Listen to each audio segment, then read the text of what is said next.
So, uh,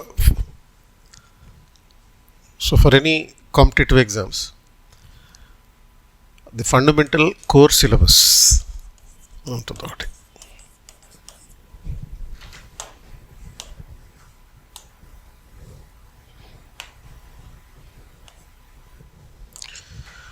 so ఈ core సిలబస్లో భాగంగా ఉండే ఆస్పెక్ట్స్ ఏంటంటే లైక్ హిస్టరీ, తర్వాత జాగ్రఫీ, తర్వాత పాలిటీ, తర్వాత ఎకానమీ,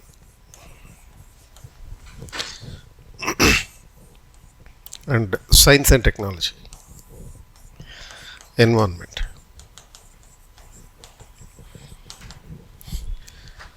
సో ఈ 6 ఏరియాస్, అండ్ ఇవన్నీ కాకుండా ఓవరాల్గా అన్నిటికీ కనెక్ట్ అయ్యే విధంగా ఉండేది కరెంట్ అఫైర్స్.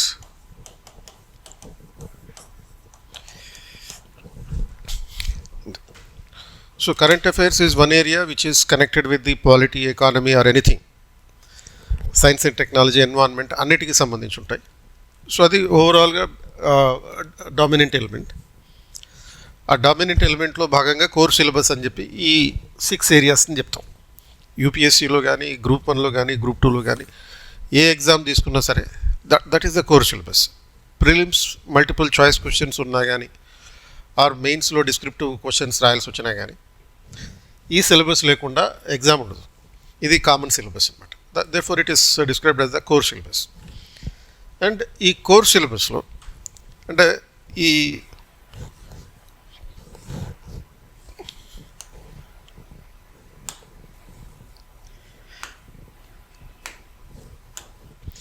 సో ఈ ఫస్ట్ ఈ పాలిటీలో సంబంధించినటువంటి టాపిక్స్ నేను చెప్తాను.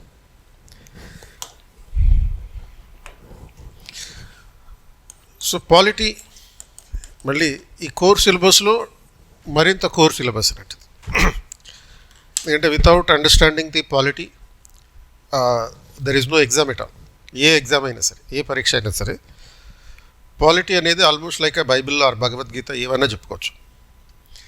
సో ఎందుకనంటే పాలిటీకి సంబంధించినటువంటి కాన్సెప్ట్స్ అన్నీ కాన్స్టిట్యూషనల్ రిలేటెడ్గా ఉంటాయి. అండ్ ఒక గవర్నమెంట్ ఎగ్జామ్ రాసినటువంటి ఆస్పిరెంట్ సెలెక్ట్ అయిన తర్వాత అది ఐఏఎస్ అయినా, లేకపోతే ఐపీఎస్ అయినా, డిప్యూటీ కలెక్టర్ అయినా, లేకపోతే డిఎస్పీ అయినా, ఆర్ ఏసీటీఓ అయినా, ఏ ఉద్యోగం అయినా సరే కంపల్సరీగా దేశ పరిపాలనకి సంబంధించినటువంటి వ్యవహారాలు చూడాలి. అంటే every civil servant is responsible for the governance of the country. Governance అంటే పరిపాలన. సో మరి ఆ పరిపాలన ఎలా ఉండాలి అంటే రాజ్యాంగ సూత్రాల ప్రకారం ఉండాలి. కాబట్టి పాలిటీ అనేది కంపల్సరీగా అన్ని గవర్నమెంట్ ఎగ్జామ్స్లో కంపల్సరీగా ఉండే పార్ట్. అండ్ ఈ పాలిటీలో ఉండేటటువంటి ఏరియాస్ ప్రధానంగా 4 రకాలు ఉంటాయి. అంటే we have to start with the basics. కొన్ని బేసిక్స్కి సంబంధించినటువంటి అంశాలు ఉంటాయి. ఆ తర్వాత సెకండ్లీ గవర్నమెంట్ రిలేటెడ్కి సంబంధించినటువంటి ఏరియాస్ ఉంటాయి. థర్డ్ ఫెడరలిజంకి సంబంధించినటువంటి అంశాలు ఉంటాయి. And the fourth some miscellaneous areas.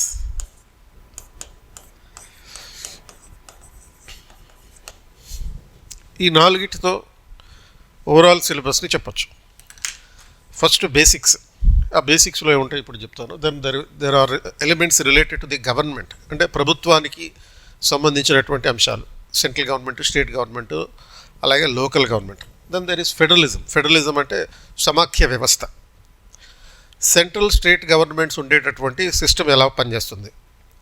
Federalism అంటే country in which there are central and state governments together. అంటే కేంద్ర ప్రభుత్వం, రాష్ట్ర ప్రభుత్వాలు కలిసి ఉండేది. ఎలా అయితే ఇండియాలో సెంట్రల్ స్టేట్ గవర్నమెంట్స్ ఉన్నాయో దెన్ ఫెడరలిజం, దానికి సంబంధించినటువంటి పర్స్పెక్టివ్స్. అలాగే కొన్ని మిస్సెలినియస్ ఏరియాస్. సో ఇతర అంశాలు అన్నమాట. అండ్ ఫస్ట్ దీంట్లో బేసిక్సే ఉంటాయి. So after understanding the fundamental syllabus, బేసిక్స్లో ఉండేటటువంటి ఆస్పెక్ట్స్ ఏంటి? First you need to understand the historical background of the Indian constitution. అంటే ఓవరాల్గా ఈ బేసిక్స్ అనేది కాన్స్టిట్యూషనల్ కాన్సెప్ట్కి సంబంధించి.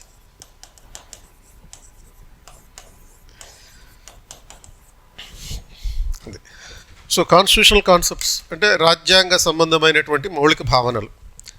సో ఈ కాన్స్టిట్యూషనల్ కాన్సెప్ట్లో first we need to understand the historical background of the Indian constitution. అసలు ఇండియాలో ఫస్ట్ ఒక ఏన్షియంట్ పర్స్పెక్టివ్లో చూసినప్పుడు India is one of those countries which was experimenting with the democracy and republics for the first time in the world. అంటే ప్రపంచంలోనే చారిత్రకంగా చూసినప్పుడు ప్రజాస్వామ్యం, గణతంత్రం లాంటి ఆధునిక విలువలు ఉన్నటువంటి ప్రాచీన దేశం భారతదేశం. ఎప్పుడు మౌర్యన్ ఎంపైర్ కన్నా ముందు, మౌర్యన్ ఎంపైర్ అంటే ఇండియాలో ఫస్ట్ ఎవర్ ఎంపైర్ అనమాట, మొట్టమొదటి సామ్రాజ్యం. దానికన్నా ముందు ఒక 16 జనపదాలు ఉండేవి. జనపదము అంటే it was a country ruled by the people themself, by the elected king. అంటే జనరల్గా రాజులు ఉంటారు, ఆ రాజులు వంశపారంపర్యంగా అధికారంలోకి వస్తారు. ఆ వంశపారంపర్యపు అధికారంలోకి రావడమో లేకపోతే నియంతృత్వంలాగా మిలిటరీ కుట్రల ద్వారా అధికారంలోకి రావడమో కాకుండా ఇండియాలో ఈ జనపదాల్లో ప్రజలే తమ రాజుని ఎన్నుకునేవారు, తమ పాలకుని ఎన్నుకునేవారు. అందుకే దాన్ని జనపదము అన్నారు. అంటే జనము అంటే ఎవరు? ప్రజలు. పదము అంటే భూభాగం. అంటే a territory in which the people elected their own representative, their own king. పదము అంటే భూభాగం, అంటే the territory in which the people electing their kings. తమ రాజుని తమే ఎన్నుకునేటటువంటి ఆ పద్ధతి ప్రాచీన కాలంలోనే ఉంది. సో అదే టైంలో గ్రీక్ నగర రాజ్యాల్లో కూడా ఇటువంటి డైరెక్ట్ డెమోక్రటిక్ సిస్టమ్స్ ఉండేవి.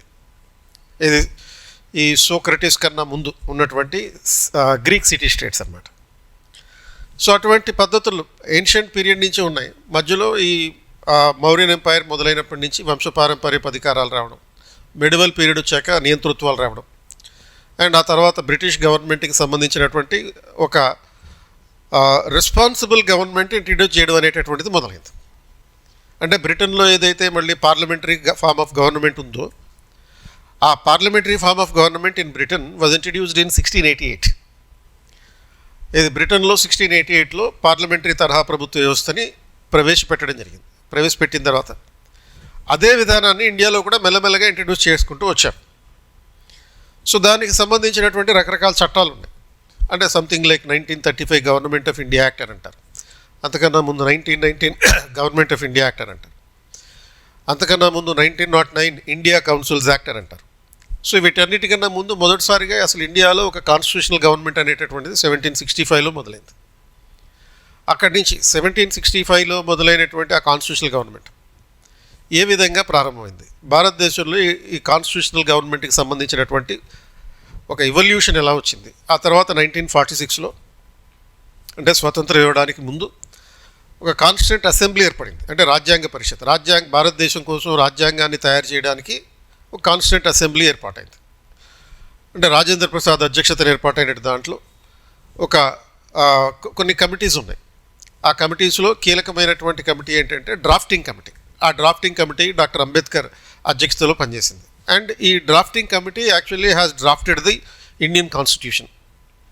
How this Indian constitution is formulated over a period of time అనేటటువంటి పర్స్పెక్టివ్ని హిస్టారికల్ బ్యాక్గ్రౌండ్లో చదువుతాం అన్నమాట. అంటే రాజ్యాంగం రూపొందించబడ్డానికి సంబంధించినటువంటి చారిత్రక పరిణామక్రమం. అండ్ అది చదివిన తర్వాత then we need to know about the salient features of the Indian constitution. So భారత రాజ్యాంగానికి సంబంధించినటువంటి కీలక లక్షణాలు, మౌలిక లక్షణాలు. Then the preamble of the Indian constitution, భారత రాజ్యాంగ పీఠిక. తర్వాత ఈ పౌరులకు సంబంధించినటువంటి ఫండమెంటల్ రైట్స్, ప్రాథమిక హక్కులు, and fundamental rights and fundamental duties. అలాగే మరొకటి డైరెక్టివ్ ప్రిన్సిపల్స్ అని మరో అంశం. ఇది ప్రధానంగా ఈ బేసిక్స్లో వచ్చేటటువంటి టాపిక్స్. అంటే వెరీ ఫండమెంటల్ కాన్సెప్ట్స్ అన్నమాట. ఇవన్నీ మౌలికమైనటువంటి భావనలు. ఇది అన్ని ఎగ్జామ్స్కి కామన్గా ఉండేటటువంటి ఏరియాస్. అన్ని ఎగ్జామ్స్ అంటే అది యూపీఎస్సీ అయినా, గ్రూప్ 1 అయినా, లేకపోతే గ్రూప్ 2 అయినా, ఏపీపీఎస్సీ అయినా, టీఎస్పీఎస్సీ అయినా, ఎక్కడైనా సరే ఫస్ట్ ఇవి చదవకుండా అసలు ఎగ్జామ్ ఉండదు. And this is the fundamental foundation for the entire understanding of the polity. అసలు పాలిటీ అంటే ఏంటి, దాంట్లో కాన్స్టిట్యూషన్ అంటే ఏంటి, పాలిటీకి పాలిటిక్స్కి ఉండే డిఫరెన్సెస్ ఏంటి, ఇటువంటి అంశాలన్నీ దీంట్లో తెలుసుకుంటాం. అండ్ అందులో భాగంగా first historical background and salient features of the Indian constitution, భారత రాజ్యాంగం యొక్క మౌలిక లక్షణాలు. అండ్ తర్వాత preamble of the Indian constitution, భారత రాజ్యాంగం యొక్క పీఠిక, ప్రాథమిక హక్కులు, ప్రాథమిక విధులు, ఆదేశిక సూత్రాలు. ప్రాథమిక హక్కులు అంటే మన పౌరులకు సంబంధించి ఉన్నటువంటి అవకాశాలు ఏంటి, ప్రభుత్వం రాజ్యాంగం పౌరులకు ఇచ్చినటువంటి ఆప్షన్స్ ఏంటి, చాయిసెస్ ఏంటి, అది ఫండమెంటల్ రైట్స్, దానికి రెస్పాన్సిబిలిటీస్ ఏంటి, ఫండమెంటల్ డ్యూటీస్. మరి ప్రభుత్వం చేయాల్సినటువంటి సంక్షేమ కార్యక్రమాలు ఏంటి. గవర్నమెంట్ వెల్ఫేర్ స్కీమ్స్ ఇంప్లిమెంట్ చేస్తుంది, అన్ని ప్రభుత్వాలు, కేంద్ర ప్రభుత్వం కానీ స్టేట్ గవర్నమెంట్స్ కానీ రకరకాల సంక్షేమ పథకాలు అమలు చేస్తారు. ఆ అమలు చేసినప్పుడు దానికి కావాల్సినటువంటి థియరిటికల్ బేస్ ఈ డైరెక్టివ్ ప్రిన్సిపల్స్ ద్వారా కల్పించడం జరుగుతుంది. సో ఈ డైరెక్టివ్ ప్రిన్సిపల్స్ అంటే ఆదేశిక సూత్రాలు అని అంటాం. ఆ తర్వాత ఈ బేసిక్స్ అయిపోయాక we are suppose to understand the system of government. So ప్రభుత్వ వ్యవస్థ అంటే ఈ గవర్నమెంట్ అనేది రెస్పాన్సిబుల్ ఫర్ గవర్నెన్స్, పాలనకు సంబంధించింది. సో ఇందులో గవర్నమెంట్లో యూనియన్ గవర్నమెంట్ అంటే కేంద్ర ప్రభుత్వం, అలాగే స్టేట్ గవర్నమెంట్ రాష్ట్ర ప్రభుత్వం, ఆ తర్వాత లోకల్ గవర్నమెంట్ స్థానిక ప్రభుత్వాలు. సో యూనియన్ గవర్నమెంట్లో మనకి ప్రెసిడెంట్ అండ్ ప్రైమ్ మినిస్టర్ ఈ ఆస్పెక్ట్స్ వస్తాయి. అలాగే పార్లమెంట్ అండ్ సుప్రీంకోర్టు, ఈ మూడు అంశాలు. అంటే దీన్ని ఏమంటారంటే legislature, executive, judiciary in the administrative system. పాలనా వ్యవస్థలో ఉండేటటువంటి శాసన వ్యవస్థ, తర్వాత కార్యనిర్వాహక వ్యవస్థ, న్యాయ వ్యవస్థ. ఇప్పుడు ప్రెసిడెంట్ అండ్ ప్రైమ్ మినిస్టర్, రాష్ట్రపతి, ప్రధానమంత్రి ఎగ్జిక్యూటివ్ విభాగంలోకి వస్తారు. అంటే ఈ president, vice president, prime minister and council of ministers వీళ్ళందరూ కలిపి ఫస్ట్ ఎగ్జిక్యూటివ్లో వస్తారు. ఆ తర్వాత పార్లమెంట్, అంటే పార్లమెంటు స్ట్రక్చర్ ఎలా ఉంటుంది, పార్లమెంటు ఫంక్షన్స్ ఏంటి, ఎందుకంటే పార్లమెంటు చట్టాలు చేస్తుంది. పార్లమెంటు చట్టం చేయకుండా దేశ పరిపాలన జరగదు, ఎందుకంటే పరిపాలన జరగాలంటే పార్లమెంటు చట్టాల ఆధారంగా మాత్రమే జరగాలి. కాన్స్టిట్యూషన్కి అనుగుణంగా ఆ చట్టాలు ఉండాలి, మళ్ళీ రాజ్యాంగ విరుద్ధంగా ఉండకూడదు. మరి రాజ్యాంగ విరుద్ధంగా ఈ చట్టాలు ఉన్నాయో లేవో చూడడానికి సుప్రీంకోర్టు ఉంటుంది. పార్లమెంటు చేసే చట్టాలని ప్రధానమంత్రి, మంత్రిమండలి, తర్వాత రాష్ట్రపతి వీళ్ళందరూ అమలు చేస్తారు. పార్లమెంటు చేసిన ఈ చట్టాలు రాజ్యాంగ సూత్రాలకి అనుకూలంగా ఉన్నాయా, వ్యతిరేకంగా ఉన్నాయా చూసి అవి అనుకూలంగా ఉంటే అమలు చేయమని చెప్పి, వ్యతిరేకంగా ఉంటే రద్దు చేసేటటువంటి అధికారం సుప్రీంకోర్టుకు ఉంటుంది. సో జ్యుడిషియరీ అంటుంది దాన్ని, సుప్రీంకోర్టు జ్యుడిషియరీ. సో ఒక ప్రభుత్వంలో ఈ మూడు త్రిమూర్తులు లాంటి వాడు, ఈ ముగ్గురు, లెజిస్లేచర్, ఎగ్జిక్యూటివ్, జ్యుడిషియరీ. అంటే శాసనశాఖ, కార్యనిర్వాహక శాఖ, న్యాయశాఖ. సో ఎలా అయితే త్రిమూర్తులు సృష్టి, స్థితి, లయకారకులు అవుతారో, ఈ మూడు కూడా అంతే. ఈ మొత్తం పాలనా వ్యవస్థని, దేశంలో ఉండేటటువంటి పాలనా వ్యవస్థని నిర్వహించడానికి ఫస్ట్ చట్టాలు చేయాలి, పార్లమెంట్ చేస్తుంది. బ్రహ్మ ఎలా అయితే సృష్టిని సృష్టిస్తాడో. సెకండ్ ఎగ్జిక్యూషన్, అంటే ఈ చట్టాలను అమల్లోకి తీసుకురావాలి. అది ఆ executive responsibility. President, prime minister, council of ministers, bureaucracy, military, police వీళ్ళందరూ దాని కిందకు వస్తారు. ఎలా అయితే శ్రీ మహావిష్ణువు ఈ సృష్టిని కాపాడుతాడో ఆ రకంగా. ఈ చట్టాలు రాజ్యాంగబద్ధంగా ఉన్నాయా లేవా అని చూసి, ఒకవేళ రాజ్యాంగ విరుద్ధంగా ఉంటే వాటిని రద్దు చేస్తుంది జ్యుడిషియరీ, సుప్రీంకోర్టు. ఎలా అయితే శివుడు ఈ సృష్టిని నాశనం చేసేటటువంటి ప్రక్రియ ఉంటుందో ఆ రకమైనటువంటి పని. ఆ రకంగా కేంద్ర ప్రభుత్వం, యూనియన్ గవర్నమెంట్ అనాలి. సెంట్రల్ గవర్నమెంట్ అని జనరల్ వర్డింగ్లో అంటాం, కానీ సెంట్రల్ గవర్నమెంట్ అనకుండా మామూలుగా అయితే రాజ్యాంగం ప్రకారం అయితే యూనియన్ గవర్నమెంట్ అనాలి. రాజ్యాంగంలో ఎక్కడా కూడా సెంట్రల్ గవర్నమెంట్ అనే పదం ఉండదు, యూనియన్ గవర్నమెంట్ అనే పదం మాత్రమే ఉంటుంది. అలాగే కేంద్రంలో ఎట్లయితే ప్రెసిడెంట్, ప్రైమ్ మినిస్టర్ ఉంటారో, స్టేట్లో కూడా governor and chief minister and council of ministers ఉంటారు.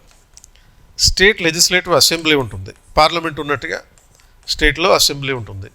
సుప్రీంకోర్టు ఉన్నట్టుగా హైకోర్టు ఉంటుంది. సో ఈ ఆస్పెక్ట్స్ అన్నీ స్టేట్ గవర్నమెంట్లో చదువుతాం. లోకల్ గవర్నమెంట్లో రెండు రకాలు. ఒకటి రూరల్ లోకల్ గవర్నమెంట్, అంటే దీన్ని పంచాయతీరాజ్ ఇన్స్టిట్యూషన్స్ అంటారు. అలాగే రెండోది అర్బన్ లోకల్ గవర్నమెంట్, వీటిని అర్బన్ లోకల్ బాడీస్ అంటారు, మున్సిపాలిటీస్.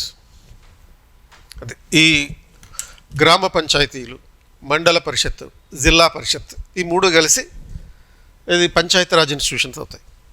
సో ఈ పంచాయతీరాజ్ ఇన్స్టిట్యూషన్స్ వీటన్నిటిని కలిపి గ్రామీణ స్థానిక సంస్థలు, దీనికి సంబంధించి 73rd కాన్స్టిట్యూషనల్ అమెండ్మెంట్ అంటాం. 73వ రాజ్యాంగ సవరణ ద్వారా రూరల్ లోకల్ గవర్నమెంట్స్ అయితే 74th అమెండ్మెంట్ ద్వారా అర్బన్ లోకల్ గవర్నమెంట్స్కి సంబంధించినటువంటి ఆస్పెక్ట్స్ వస్తాయి. అంటే ఒరిజినల్ కాన్స్టిట్యూషన్లో మనకి ఓన్లీ 2 స్థాయిల ప్రభుత్వాల గురించే చెప్పారు, ఏది కేంద్ర ప్రభుత్వం, రాష్ట్ర ప్రభుత్వం అని చెప్పి. 1992లో 73, 74th అమెండ్మెంట్ చేసి ఈ 3rd లెవెల్ గవర్నమెంట్ని కూడా తీసుకొచ్చారు. 3rd లెవెల్ గవర్నమెంట్ అంటే లోకల్ గవర్నమెంట్ అని చెప్పి. సో ఈ లోకల్ గవర్నమెంట్లో ఉండేటటువంటిది 2 రకాలు, rural local governments and urban local governments. So ఈ రూరల్ లోకల్ గవర్నమెంట్స్ అనేది 73rd అమెండ్మెంట్ ద్వారా వచ్చింది 1992లోనే. అండ్ దీంట్లో పంచాయతీరాజ్ వ్యవస్థ ఉంటుంది. ఆ 1992లోనే 73rd అమెండ్మెంట్తో పాటుగానే 74th అమెండ్మెంట్ కూడా వచ్చింది. దాన్ని అర్బన్ లోకల్ గవర్నమెంట్స్ ఏర్పాటు చేస్తారు. అండ్ ఈ అర్బన్ లోకల్ గవర్నమెంట్స్ అంటే municipalities, municipal corporations, municipal councils, ఇటువంటి మున్సిపాలిటీలకు సంబంధించినటువంటి పాలనా వ్యవహారాలన్నీ దీంట్లో వస్తాయి. అండ్ ప్రిలిమ్స్లో కానీ మెయిన్స్లో కానీ కంపల్సరీగా ఈ పంచాయతీరాజ్ వ్యవస్థ మీద ఒక question guarantee, minimum 1 question guarantee అనమాట. ప్రిలిమ్స్లో అయినా ఇప్పుడు సపోజ్ గ్రూప్ 2 రాస్తున్నారు అనుకోండి, గ్రూప్ 2లో కూడా కంపల్సరీగా ఒక 5 క్వశ్చన్లు దీని మీద వస్తాయి, మినిమం 5 క్వశ్చన్స్. అదే యూపీఎస్సీ రాస్తున్నారు అనుకోండి, కనీసం 1 క్వశ్చన్ కంపల్సరీగా పంచాయతీరాజ్ వ్యవస్థ మీద వస్తుంది. గ్రూప్ 1 రాస్తున్నారు అనుకోండి, మెయిన్స్లో 1 గ్యారంటీ క్వశ్చన్ ఉంటుంది, అంటే ఈ పంచాయతీరాజ్ వ్యవస్థల మీద. అండ్ పర్టికులర్గా ఈ మెయిన్స్, ప్రిలిమ్స్ ఏ విధంగా డిస్క్రిమినేషన్ చేయాలి అనేటటువంటిది మళ్ళీ చెప్తాను. సో ఇట్లా ఓవరాల్గా టాపిక్స్ అయితే ఇవి ఉంటాయి. ఆ తర్వాత ఫెడరలిజం గురించి చదవాలి. సో ఈ ఫెడరలిజం అంటే ఏంటి? సమాఖ్య వ్యవస్థ, తెలుగులో దీన్ని సమాఖ్య వ్యవస్థ అంటాం. ఈ federalism is all about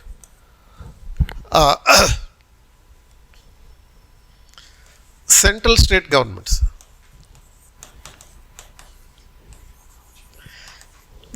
so కేంద్ర రాష్ట్ర ప్రభుత్వాలకి సంబంధించినటువంటి సంబంధాలు అనమాట, relations between the central and state governments. దీంట్లో we are suppose to understand first concepts of federalism. Concepts of federalism అంటే సమాఖ్య దృక్పథాలు, భావనలు. అంటే దీంట్లో అసలు ఫెడరలిజం మీనింగ్ ఏంటి, దాని స్కోప్ ఏంటి, ఎలా ఉంటుంది. తర్వాత there are various types of federalism, వివిధ రకాల సమాఖ్య వ్యవస్థలు ఉంటాయి. అంటే ఇప్పుడు ప్రపంచంలో ఈ దేశాలన్నింటినీ ప్రధానంగా 2 రకాలుగా డివైడ్ చేయొచ్చు. 2 రకాలుగా అంటే ఎలా, ఆ దేశంలో ఉండేటటువంటి అడ్మినిస్ట్రేటివ్ స్ట్రక్చర్ని బట్టి అన్నమాట. ఇప్పుడు సపోజ్ ఓన్లీ సెంట్రల్ గవర్నమెంట్ మాత్రమే ఉంది, స్టేట్స్ లేవు, అప్పుడు దాన్ని ఏకకేంద్ర ప్రభుత్వం అంటారు, యూనిటరీ గవర్నమెంట్. యూనిటరీ అనే పదంలోనే ఉంది, యూని ప్లస్ ట్యారీ అని చెప్పి. యూని అంటే ఏంటి, ఒకటే. ట్యారీ అంటే rule by 1 strong central government. అలాంటి దేశాలు ఉంటాయా? నిజంగానే అంటే ఉన్నాయి. ఇప్పుడు సపోజ్ బ్రిటన్ ఉంది, Britain is a unitary government. Japan is a unitary government. So Italy is a unitary government. ఇటువంటి ఉదాహరణలు ఉన్నాయి ప్రపంచవ్యాప్తంగా. అండ్ అలాగే 2వ రకం, ఈ అమెరికా ఏర్పడినప్పటి నుంచి, అమెరికా అనేది ఓన్లీ మోడర్న్ స్టేట్ మాత్రమే, హార్డ్లీ 250 సంవత్సరాల కన్నా ఎక్కువ చరిత్ర లేదు. సో ఈ అమెరికా ఏర్పడినటువంటి తర్వాత ఈ ఫెడరలిజం అనేటటువంటి కాన్సెప్ట్ వచ్చింది. అప్పటిదాకా ప్రపంచం అంతా తెలిసింది ఓన్లీ యూనిటరీ గవర్నమెంట్. ఎప్పుడైతే అమెరికన్ కాన్స్టిట్యూషన్ అమల్లోకి వచ్చిందో, అమెరికన్ కాన్స్టిట్యూషన్ అమల్లోకి వచ్చాక ఫెడరలిజం అనేది అమల్లోకి వచ్చింది, సిస్టమ్ అనేది ఇంట్రడ్యూస్ చేయబడింది అసలు. సో ఈ ఫెడరలిజం అంటే meaning central and state governments ఉండేటటువంటి ఒక దేశం, కేంద్ర రాష్ట్ర ప్రభుత్వాలు ఉండే దేశం అనమాట. ఈ కేంద్ర రాష్ట్ర ప్రభుత్వాల మధ్య సంబంధాలు ఎలా ఉండాలి, కేంద్రానికి ఎక్కువ అధికారాలు ఉండాలా, రాష్ట్రానికి ఎక్కువ అధికారాలు ఉండాలా, రెండింటికి ఈక్వల్గా అధికారాలు ఉండాలా, ఒకవేళ ఈక్వల్గా అధికారాలు ఇస్తే సమస్యలు ఏంటి, లేకపోతే అడ్వాంటేజెస్ ఏంటి, ఇలాంటి క్వశ్చన్స్ అన్నీ ఇక్కడ ఈ ఫెడరలిజం అనే కాన్సెప్ట్లో రైజ్ అవుతాయి అన్నమాట. దాన్ని బట్టి ఈ ఫెడరల్ టైప్స్ అనేవి వచ్చినాయి ఒక దేశం యొక్క పరిస్థితులను బట్టి అనమాట. ఇప్పుడు అమెరికా అనేది ఒక దేశమే కాదు అసలు, అది యూరోప్ నుంచి ఒక 13 దేశాలు వెళ్ళి ఈ అమెరికాలో స్థిరపడ్డారు, వలసలుగా వెళ్ళారు. అందులో బ్రిటన్ అనేది కొంచెం డామినెంట్గా ఉండేది. ఆ బ్రిటన్ మిగతా 13 దేశాల మీద డామినేషన్ చేసేది. చేసినప్పుడు ఆ బ్రిటన్కి వ్యతిరేకంగా వీళ్ళు పోరాటం చేసి అమెరికన్ వార్ ఆఫ్ ఇండిపెండెన్స్ అని అంటాం కదా, ఆ అమెరికన్ వార్ ఆఫ్ ఇండిపెండెన్స్ ద్వారా వీళ్ళు స్వతంత్రం తెచ్చుకున్నారు. అండ్ 1787లో 89లో రాజ్యాంగం తెచ్చుకున్నారు. అప్పుడు ఈ 13 యూరోపియన్ దేశాలు అన్నీ కలిసి ఏం చేశాయంటే ఇక్కడ వలసలు పెట్టుకున్నారు కదా. మనమందరం వేరువేరుగా ఉంటే ఇలాంటి బ్రిటన్ లాంటి దేశాలు ఎవడో ఒకడు వచ్చి మనందరి మీద డామినేట్ చేస్తాడు, కాబట్టి మనందరం కలిసిపోదాం, ఒక సింగిల్ ఎంటిటీగా మారిపోదాం అని చెప్పి ఈ స్వతంత్ర రాజ్యాలు ఇండిపెండెంట్గా ఉన్నటువంటి ఈ కాలనీస్ అన్నీ యునైటెడ్గా ఏర్పడ్డాయి. అప్పుడే అవి యునైటెడ్ స్టేట్స్ అయినాయి. Otherwise it use to be called as only America, not United states of America. కేవలం అమెరికా అని పిలువబడింది. అమెరిగో అనేటటువంటి ఒక వ్యక్తి ఈ ప్రాంతాన్ని కనుగొన్నాడు కాబట్టి వాడి పేరు మీద. ఈ 13 దేశాలు కలిసిపోదామని ఎప్పుడైతే అనుకున్నాయో అప్పుడు యునైటెడ్ అయినాయి, యునైటెడ్ స్టేట్స్ అయినాయి. అండ్ ఆ యునైటెడ్ స్టేట్స్ గ్రాడ్యువల్గా 13 రాష్ట్రాలుగా మారినాయి. ఆ తర్వాత మెల్లమెల్లగా అవి 50 రాష్ట్రాలు అయినాయి. అందుకే మీరు అమెరికన్ ఫ్లాగ్ చూస్తే 2 రకాల ఫీచర్స్ కనపడతాయి, స్టార్స్ అండ్ స్ట్రైప్స్. అంటే నక్షత్రాలు ఉంటాయి, గీతలు ఉంటాయి, స్ట్రైప్స్. సో స్టార్స్ ఎన్ని ఉంటాయి అండ్ స్ట్రైప్స్ ఎన్ని ఉన్నాయి ఎప్పుడన్నా లెక్క పెట్టారా? స్ట్రైప్స్ 13 ఉంటాయి, స్టార్స్ 50 ఉంటాయి అన్నమాట. 13 స్ట్రైప్స్ ఏవైతే ఉన్నాయో అవి ఒరిజినల్ అమెరికన్ స్టేట్స్కి సింబల్. ఒరిజినల్గా అమెరికా అమల్లోకి వచ్చినప్పుడు, యునైటెడ్ స్టేట్స్ ఆఫ్ అమెరికా అమల్లోకి వచ్చినప్పుడు 13 దేశాలు ఉండేవి కదా, అవి రాష్ట్రాలుగా మారినాయి. అలాగే నక్షత్రాలు 50 ఉంటాయి, ఇప్పుడున్నటువంటి రాష్ట్రాలకి సింబల్ అనమాట. సో ఇవి అమెరికాలో ఉన్నటువంటి స్వతంత్ర దేశాలు కలిసి యునైటెడ్ స్టేట్స్గా ఏర్పడ్డాయి కాబట్టి యునైటెడ్ స్టేట్స్ ఆఫ్ అమెరికా అయింది. అండ్ మోరార్లెస్ కేంద్రానికి ఎన్ని అధికారాలు ఉంటాయో రాష్ట్రాలకు కూడా అన్ని అధికారాలు ఉంటాయి. ఒక రకంగా చెప్పాలంటే అమెరికాలో ఒరిజినల్ కాన్స్టిట్యూషన్ ప్రకారం కేంద్రం కన్నా రాష్ట్రాలకే ఎక్కువ పవర్స్, ఎక్కువ అటానమీ ఉంటుంది. రాష్ట్రాలపై కేంద్రం యొక్క నియంత్రణ ఉండదు. ఇప్పుడు సపోజ్ ఇండియాలో ఇప్పుడు మనకి తెలంగాణ ఉంది. తెలంగాణలో ఆ రాష్ట్రం ఏర్పడడానికి ముందు ఉమ్మడి ఆంధ్రప్రదేశ్లో చివరి దశలో కేంద్ర ప్రభుత్వం రాష్ట్రంలో రాష్ట్రపతి పాలన విధించింది. స్టేట్ డివైడ్ చేయడానికి ముందు రాష్ట్రపతి పాలన విధించడం అంటే ఏంటి? ప్రజలు ఎన్నుకున్నటువంటి ప్రభుత్వాన్ని కేంద్ర ప్రభుత్వం రద్దు చేస్తుంది. ఇలా కంట్రోలింగ్ అథారిటీ ఉంటుంది కేంద్రానికి. అమెరికాలో అటువంటి సిస్టమ్స్ లేవు. రాష్ట్రాలని కేంద్ర ప్రభుత్వం రద్దు చేయకూడదు. ఇండియాలో రాష్ట్రపతి పాలన ద్వారా రద్దు చేయొచ్చు. అలాంటి ఆప్షన్ ఉంది. అంటే అమెరికాలో ఉన్నటువంటి కేంద్ర రాష్ట్ర ప్రభుత్వాల విధానంలో అదో రకమైనటువంటి ప్యూర్ ఫార్మ్ ఆఫ్ ఫెడరేషన్, దాన్ని క్లాసిక్ ఫెడరేషన్ అంటారు. ఇండియాలో ఉన్నటువంటి ఈ ఫెడరేషన్ ఎలా ఉంది? కేంద్రం రాష్ట్రాలపై కంట్రోల్ కలిగి ఉంది. ఇక్కడ ఉన్నటువంటి పరిస్థితులను బట్టి అది అవసరం. సో ఇక్కడ ఒరిజినల్గా ఏకకేంద్ర ప్రభుత్వం ఉండేది, దాన్ని రాష్ట్రాలుగా డివైడ్ చేశారు. అమెరికాలో 13 దేశాలు ఉండేవి, వాటన్నింటినీ కలిపారు. కలపడం ద్వారా అక్కడ ఫెడరేషన్ ఏర్పడింది. ఇక్కడేమో ఏకకేంద్ర ప్రభుత్వాన్ని విడగొట్టడం ద్వారా, రాష్ట్రాలుగా విడగొట్టడం ద్వారా సమాఖ్య ఏర్పడింది. కాబట్టి ఇక్కడ ఉన్నటువంటి కండిషన్స్ వేరే. సో దీన్ని ఏమన్నారంటే క్వాజీ ఫెడరేషన్ అన్నారు. క్వాజీ ఫెడరేషన్ అంటే అర్ధ సమాఖ్య. అర్ధ సమాఖ్య అంటే ఏమవుతుంది? అప్పుడు సగం మాత్రమే సమాఖ్య, ఇంకో సగం ఏంటి? ఏకకేంద్ర ప్రభుత్వ లక్షణాలు ఉండేది. బ్రిటన్లో ఎలా అయితే కేంద్రం మాత్రమే ఉంటుందో అలా. అంటే సెంట్రల్ గవర్నమెంట్కి ఎక్కువ పవర్స్ ఉండవు, అమెరికాలో రాష్ట్రాలకి ఎక్కువ పవర్స్ ఉన్నాయి. సో అటువంటి నేపథ్యంలో ఇక్కడ అర్ధ సమాఖ్య అన్నారు. మరి 1950లో రాజ్యాంగం అమల్లోకి వచ్చినప్పుడు ఈ అర్ధ సమాఖ్యగా ఉన్నటువంటి విధానం 75 ఏళ్ళు అయింది, ఆల్మోస్ట్ 80 సంవత్సరాలు అవుతుంది. మరి ఇప్పటికీ అది అవసరం లేదు, రాష్ట్రాలకి కొంత స్వేచ్ఛ కావాలి అనేటటువంటి డిమాండ్లు పెరుగుతున్నాయి. కేంద్రం రాష్ట్రాల మీద డామినేషన్ చేయడం కాదు, రాష్ట్రాలు కేంద్రం మీద డామినేషన్ చేయడం కాదు, ఇద్దరూ పరస్పరం సహకరించుకుంటేనే దేశం అభివృద్ధి చెందుతుందనే కాన్సెప్ట్ వచ్చింది. ఇప్పుడు 2014లో నరేంద్ర మోడీ ప్రైమ్ మినిస్టర్ అయిన తర్వాత తీసుకొచ్చినటువంటి ఆ కాన్సెప్ట్ని ఏమంటారంటే కోఆపరేటివ్ ఫెడరలిజం అని అంటారు. కోఆపరేటివ్ ఫెడరలిజం అంటే సహకార సమాఖ్య. సహకారం అంటే ఏంటి? పరస్పరం సహాయం చేసుకోవడం. సెంట్రల్ గవర్నమెంట్ స్టేట్స్కి సహాయం చేయాలి, స్టేట్ గవర్నమెంట్స్ కేంద్రానికి సహాయం చేయాలి. అప్పుడే ఇది ఒక టీమ్ ఇండియా అంటారు దీన్ని. ఈ టీమ్ ఇండియా అభివృద్ధి చెందాలి, 2047 నాటికి అభివృద్ధి చెందాలి. అభివృద్ధి చెందాలంటే కేంద్రం నేను డామినేషన్ చేస్తాను, రాష్ట్రాలు నేను డామినేషన్ చేస్తాను, ఇద్దరు కొట్లాడుకున్నాయనుకో దేశాభివృద్ధి జరగదు. ఈ రెండూ కలిసి పనిచేస్తేనే దేశం అభివృద్ధి చెందుతుంది. కాబట్టి ఏ రాష్ట్రంలో ఉన్నటువంటి రాజకీయ పార్టీ అధికారంతో సంబంధం లేకుండా కేంద్రం అన్ని రాష్ట్రాలకి సమానంగా సహాయం అందిస్తుంది, రాష్ట్రాలు అభివృద్ధి చెందే విధంగా అన్నమాట. ఇప్పుడు ఉత్తరప్రదేశ్ ఉంది, ఒక $1 ట్రిలియన్ ఎకానమీగా అవతరించబోతుంది. తెలంగాణ ఉంది, తెలంగాణ కూడా రాబోయే 2 సంవత్సరాల్లో $1 ట్రిలియన్ ఎకానమీగా ఎమర్జ్ అవ్వాలనేటటువంటి లక్ష్యం పెట్టుకున్నారు. అంటే ఈ 2 ఎగ్జాంపుల్స్ ఎందుకు చెప్తున్నాను? కేంద్రంలో బీజేపీ ఉంది, యూపీలో బీజేపీ అధికారంలో ఉంది, తెలంగాణలో కాంగ్రెస్ అధికారంలో ఉంది. ఈ రెండిటికి కాంగ్రెస్ అధికారంలో ఉన్న, బీజేపీ అధికారంలో ఉన్న ఏ రాష్ట్రానికైనా కావాల్సినటువంటి సపోర్ట్ కేంద్రం నుంచి వస్తుంది. కేంద్రానికి కావాల్సిన సపోర్ట్ రాష్ట్రాల నుంచి వస్తాయి. అన్ని రాష్ట్రాల్లో కలిస్తేనే కేంద్రం. అంటే కేంద్రం అనేది ఒక దేశం కాదు, దేశంలో కేంద్ర ప్రభుత్వం అనేటటువంటిది ఒక పరిపాలనా యంత్రాంగం అంతే. రాష్ట్రాలు ఇందులో ఒక భాగంగా ఉంటాయి, ఈ టీంలో భాగంగా ఉంటాయి. ఈ టీం ఇండియా అనే దానికి కేంద్ర ప్రభుత్వం ఒక నాయకత్వం వహిస్తుంది అంతే.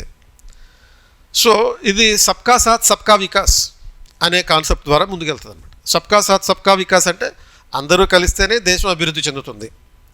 And there is also an addition that సబ్కా విశ్వాస్ అంటే పరస్పరం నమ్మాలి. సబ్కా సాత్ సబ్కా వికాస్ సబ్కా విశ్వాస్. అండ్ దీనికి మరో అడిషన్ ఏంటి అంటే సబ్కా ప్రయాస్. అంటే ఏంటి సబ్కా ప్రయాస్ అంటే అందరి కాంట్రిబ్యూషన్ తోటి, అంటే అందరూ పనిచేయాలి. దేశం అభివృద్ధి చెందాలి అంటే అందరూ కలిసి ఉండాలి, సబ్కా సాత్. అండ్ సబ్కా వికాస్ అందరూ కలిస్తేనే అందరూ అభివృద్ధి చెందుతాం. సబ్కా విశ్వాస్ పరస్పరం నమ్మకం ఉండాలి, కేంద్రానికి రాష్ట్రాల మీద, రాష్ట్రాలకి కేంద్రం మీద నమ్మకం ఉండాలి. సబ్కా ప్రయాస్ అందరూ కలిసి పనిచేయాలి, అందరూ కాంట్రిబ్యూట్ చేయాలి. సో ఇటువంటి కాన్సెప్ట్స్ ఏమంటారంటే డిఫరెంట్ టైప్స్ ఆఫ్ ఫెడరలిజం అనేది. అంటే ఈ డిఫరెంట్ టైప్స్ ఆఫ్ ఫెడరలిజంలో quasi federation, classic federation of America, ఆ తర్వాత ఇండియాలో వచ్చినటువంటి క్వాజీ ఫెడరలిజం, ఆ తర్వాత మూడోది కోఆపరేటివ్ ఫెడరలిజం, అండ్ తర్వాత కాంపిటేటివ్ ఫెడరలిజం అనే మరో కాన్సెప్ట్ వచ్చింది. పోటీ సమాఖ్య అంటే దేశంలో ఉన్నటువంటి రాష్ట్రాలు ఒకదానితో ఒకటి పోటీ పడతాయి అభివృద్ధిలో. పోటీ పడ్డం అంటే రాజకీయాల కోసం కాదు, అభివృద్ధిలో పోటీ పడ్డం. తెలంగాణ అండ్ ఆంధ్రప్రదేశ్ రెండు విడిపోయితే శత్రువులు కాదు, పోటీ పడేటటువంటి ఒక పాజిటివ్ కండిషన్ ఉండేటటువంటి కోఆపరేటివ్ సిస్టమ్ అనమాట. Cooperative federalism along with the competitive federalism. పోటీ సమాఖ్యతో కూడుకున్నటువంటి సహకార సమాఖ్య అంటే రాష్ట్రాలు పోటీ పడుతుంటాయి దేనికోసం? అభివృద్ధి కోసం, కేంద్రం నుంచి నిధులు తెచ్చుకోవడం కోసం.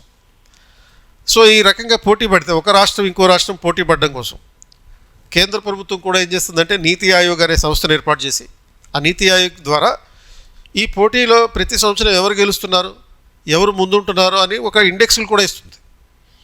ఈ ఇండెక్స్లు ఇచ్చి suppose is of doing business అనే ఒక ఇండెక్స్ ఉంది. ఈజ్ ఆఫ్ డూయింగ్ బిజినెస్ అంటే ఇప్పుడు ఒక రాష్ట్రం అభివృద్ధి చెందాలంటే ఏం చేయాలి? ఆ రాష్ట్రంలో బాగా వ్యాపారాలు జరగాలి. వ్యాపారం అనేది ఓన్లీ గవర్నమెంట్ చేయలేదు, ప్రైవేట్ కంపెనీలు పెట్టుబడులు పెట్టాలి. అప్పుడు సపోజ్ ఇప్పుడు ఏపీ అండ్ తెలంగాణ వీళ్ళిద్దరూ పెట్టుబడుల కోసం, ఈ ప్రైవేట్ కంపెనీలు పెట్టే పెట్టుబడుల కోసం పోటీ పడుతూ ఉంటారు.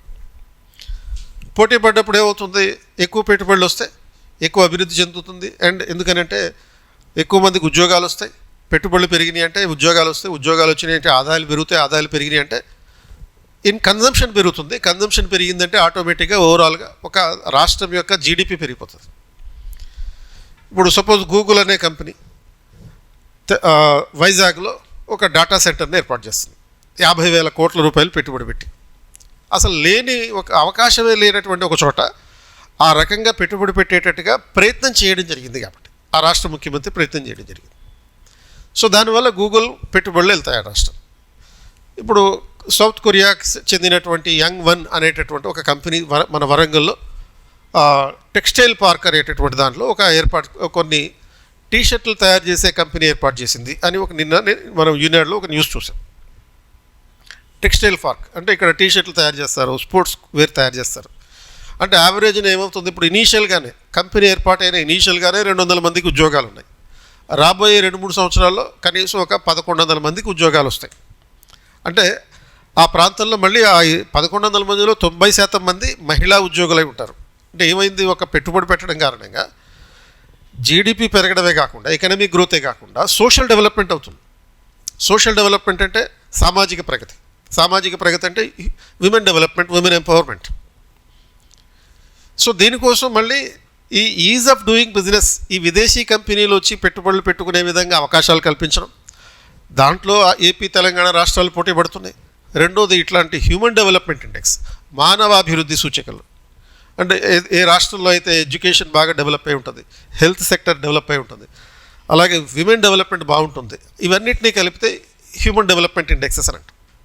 ఈ ఇండెక్సెస్లో విషయంలో కూడా ఏపీ తెలంగాణ రాష్ట్రాలు పోటీపడి ముందంజలో ఉంటున్నాయి.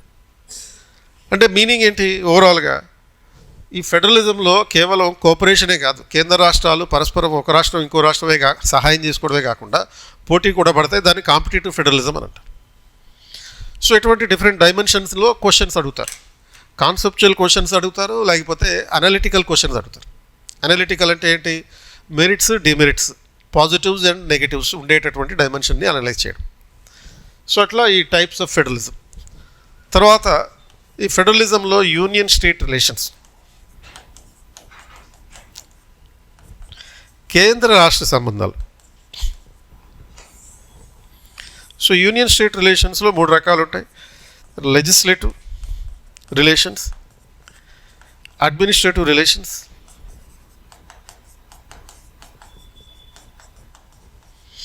And the financial relation. కేంద్ర రాష్ట్ర శాసన సంబంధాలు, పాలన సంబంధాలు, ఆర్థిక సంబంధాలు. ఫైనాన్షియల్ రిలేషన్స్ అంటే ట్యాక్సెస్కి సంబంధించిన ట్యాక్సేషన్ విషయంలో ఏ విధంగా కేంద్రానికి రాష్ట్రాలకి సంబంధాలు ఉన్నాయి. అలాగే ఎక్స్పెండిచర్కి సంబంధించి ట్యాక్సెస్ అంటే ఏమో revenue and there is expenditure side also. ఈ రెండింటికి సంబంధించి కేంద్రానికి ఉండే ప్రొవిజన్స్ ఏంటి, రాష్ట్రాలకు ఉండే ప్రొవిజన్స్ ఏంటి. ఇప్పుడు ఫర్ ఎగ్జాంపుల్ జిఎస్టీ ఉంది. జిఎస్టీ కాంట్రిబ్యూషన్ చేసేటటువంటి విధానం ఎలా ఉంటుంది అంటే, మనం ఇంతకుముందు సేల్స్ ట్యాక్స్ అని ఉండేది రాష్ట్రాల్లో ఉన్న సేల్స్ ట్యాక్స్ని రద్దు చేశారు.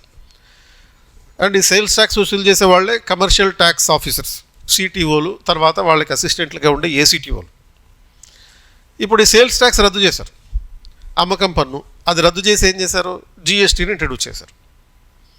గూడ్స్ సర్వీస్ ట్యాక్స్, ఇది పూర్తిగా మనం కట్టే ట్యాక్స్లో 18%, లేకపోతే ఒక 12%, 5%, ఈ టైప్లో డిఫరెంట్ డివిజన్స్ ఉంటాయి. 28% ఉండేది. రీసెంట్గా జిఎస్టీ 2.0 అనేటటువంటి ఒక కొత్త కాన్సెప్ట్ తీసుకొచ్చి ఇట్లా 4 స్లాబులు కాకుండా 2 స్లాబుల కింద కన్ఫైన్ చేశారు. 18% ఒకటి, 5% ఒకటి. కొన్నిటి మీద అసలు ట్యాక్సే లేకుండా చేశారు. అంటే మనం కట్టే ప్రతి ట్యాక్స్ రూపాయి కేంద్రానికి వెళ్ళిపోతుంది. అంటే సపోజ్ యావరేజ్న ప్రతి నెల ఈ జిఎస్టీ ద్వారా 1,50,000 కోట్ల రూపాయల నుంచి 1,70,000 కోట్ల రూపాయల వరకు కేంద్రానికి రెవెన్యూ వస్తుంది. ఆ వచ్చిన రెవెన్యూలో సపోజ్ 1,00,000 రూపాయలు వచ్చినాయి అనుకోండి, ఆ 1,00,000 రూపాయల్లో కేంద్రం దగ్గర 50,000 కోట్లు, 50,000 ఉంటాయి, రాష్ట్రాలకి 50,000 ఉంటాయి, ఇస్తారు. సో ఈ రకంగా ఈక్వల్గా సెంట్రల్ జిఎస్టీ, స్టేట్ జిఎస్టీ అని డివైడ్ చేస్తారు. అండ్ ఖర్చులు కూడా అదే విధంగా ఉంటాయి. కేంద్రానికి ఖర్చులు ఉంటాయి, రాష్ట్రాలకి ఖర్చులు ఉంటాయి. కేంద్రానికి ఏం ఖర్చులు ఉంటాయి? డిఫెన్స్ మీద ఖర్చు ఉంటుంది. సంక్షేమ పథకాలు కేంద్రం కూడా అమలు చేస్తుంది. అలాగే ఫారిన్ అఫైర్స్ మీద కేంద్రం ఖర్చు పెట్టాలి. ఫారిన్ అఫైర్స్ అంటే విదేశీ వ్యవహారాలు. విదేశీ వ్యవహారాలు అంటే ఏంటి? ఇప్పుడు సపోజ్ నిన్ననో మొన్ననో ఆఫ్ఘనిస్తాన్ నుంచి ఒక ఫారిన్ మినిస్టర్ వచ్చాడు ఇండియాకి. వాళ్ళతోటి భారతదేశం కొన్ని ఒప్పందాలు చేసుకుంది. ఆ ఒప్పందాల ప్రకారం భారతదేశం ఆఫ్ఘనిస్తాన్కి కొన్ని ఆర్థిక సహాయం చేస్తుంది.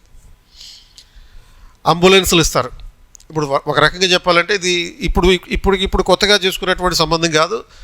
చాలా కాలం నుంచి, అంటే ఈవెన్ తాలిబాన్లు అధికారంలో లేని పరిస్థితుల్లో కూడా భారతదేశం ఆఫ్ఘనిస్తాన్కి సహాయం చేస్తూ వచ్చింది. ఇప్పుడు ఆఫ్ఘనిస్తాన్ పార్లమెంటు భారతదేశమే కట్టించారు ఫ్రీగానే. అలాగే కొన్ని రివర్ వాటర్ ప్రాజెక్టులు కట్టించారు. మొత్తం 5 రకాల మేజర్ ప్రాజెక్టులు ఆఫ్ఘనిస్తాన్లో భారతదేశం అమలు చేసింది. ఇప్పుడు మళ్ళీ దాన్ని కొనసాగిస్తున్నారు. అంటే దీనికి అయ్యే ఖర్చు మొత్తం విదేశీ వ్యవహారాల శాఖ నుంచి వెళ్ళేటటువంటి ఖర్చు. ఇప్పుడు మాల్దీవ్స్ ఉన్నారు. మాల్దీవ్స్ ప్రధానమంత్రి ఏం చేశాడు, అధ్యక్షుడు ఏం చేశాడు? ఇండియా అవుట్ అనే నినాదంతో అధికారంలోకి వచ్చాడు. చాలా కాలం ఇండియా మీద వ్యతిరేకంగా పనిచేశారు. అయినా కానీ ఆ మాల్దీవ్స్కి మనం ప్రతి సంవత్సరం $400 బిలియన్ ఆర్థిక సహాయం చేస్తున్నాం. 400 కోట్ల ఆర్థిక సహాయం చేస్తున్నాం. ఎందుకని చేయాలి? ఇటువంటి ఆర్థిక సహాయాలు చేయాలి. ఇప్పుడు పాకిస్తాన్ని కంట్రోల్లో పెట్టాలంటే పాకిస్తాన్కి శత్రువైన భారత్, పాకిస్తాన్కి మరో శత్రువైనటువంటి ఆఫ్ఘనిస్తాన్తో స్నేహం కలిగి ఉండాలి. చైనాని ఈ మాల్దీవులకి దగ్గర కాకుండా చూడాలి అంటే మాల్దీవులు మనం సహాయం చేయాల్సినటువంటి అవసరం ఉంటుంది. అలా కొన్ని విదేశాంగ వ్యవహారాల్లో ఆదాయం లేని ఖర్చులు ఉంటాయి అండ్ ఈ ఖర్చులు పెట్టాల్సి ఉంటుంది. మరి ఇన్ని రకాల ఖర్చులు ఉన్నప్పుడు కేంద్రానికి కొంత ఆదాయం ఉండాలి, రాష్ట్రాలకి కొంత ఆదాయం ఉండాలి. రాష్ట్రాలకు సంబంధించిన ఖర్చులు వేరే ఉంటాయి కాబట్టి అవి ఫైనాన్షియల్ రిలేషన్స్ కింద ఉంటాయి. పాలనా సంబంధాలు కొన్ని, శాసన సంబంధాలు కొన్ని, ఇట్లా. ఆ తర్వాత 3వ డైమెన్షన్ ఏంటంటే ఇంటర్ స్టేట్ రిలేషన్స్.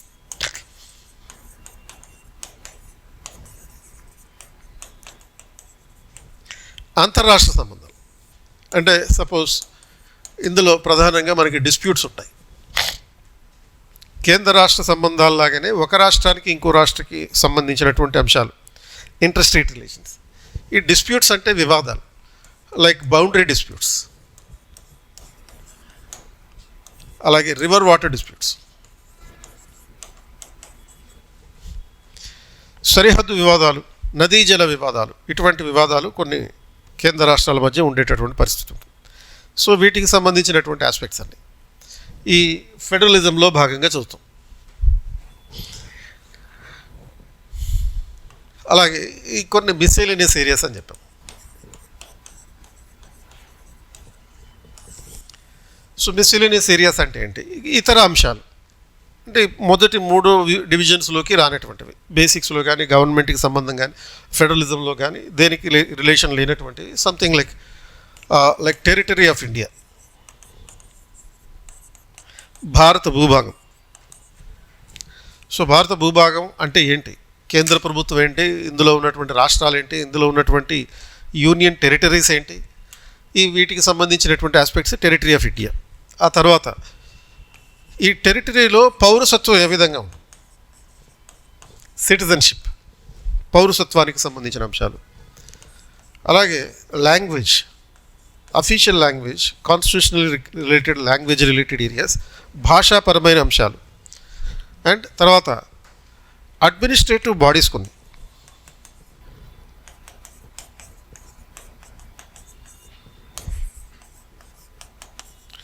పాలనా వ్యవస్థలు గురించి చదవాలి. ఈ పాలనా వ్యవస్థల్లో ఒకటి కాన్స్టిట్యూషనల్ బాడీస్,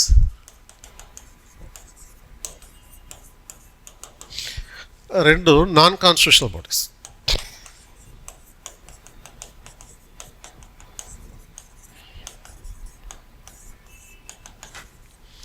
రాజ్యాంగ వ్యవస్థలు, రాజ్యాంగేతర వ్యవస్థలు అని చెప్పి. సో కాన్స్టిట్యూషనల్ బాడీస్ అంటే సంథింగ్ లైక్ ఎగ్జాంపుల్ సిఏజీ, అలాగే యూపీఎస్సీ లాంటివి. ఇవి రాజ్యాంగం ద్వారా ఏర్పాటయ్యేటటువంటి, రాజ్యాంగ నిబంధనల ఆధారంగా ఏర్పాటయ్యే కొన్ని పాలనా యంత్రాంగం. రాజ్యాంగ నిబంధనలతో సంబంధం లేకుండా ఏర్పాటయ్యేటటువంటి అడ్మినిస్ట్రేటివ్ బాడీస్ని నాన్ కాన్స్టిట్యూషనల్ బాడీస్ అని అంటాం. అంటే సంథింగ్ లైక్ నీతి ఆయోగ్. సో ఈ నీతి ఆయోగ్ లాంటి వ్యవస్థలు. సో వీటి గురించి. అలాగే మరొకటి ట్రిబ్యునల్ వ్యవస్థలు. తర్వాత ఎలక్షన్స్, ఎన్నికల వ్యవహారాలు. So elections and politics. Tribunals అంటే కోర్టు అనమాట.